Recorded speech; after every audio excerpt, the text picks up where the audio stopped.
ఈ రోజే డౌన్లోడ్ చేయండి. మీ ఫేవరెట్ షోస్ చూడండి. ఇప్పుడు స్వామివారి తలంబ్రాల కార్యక్రమం జరుగుతోంది. పూజలో కూర్చున్న దంపతులు కూడా తలంబ్రాలు పోసుకోవాలి. మాకు వద్దులే స్వామి, మాకు పెండ్లైనా కూడా కానట్టే.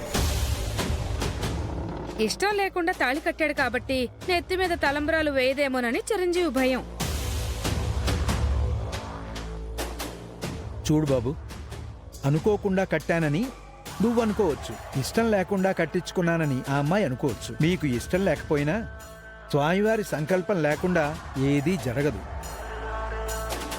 ఇందులో వాళ్ళని అడిగేదేముండదు పంతులు గారు, మీరు జరిపించండి.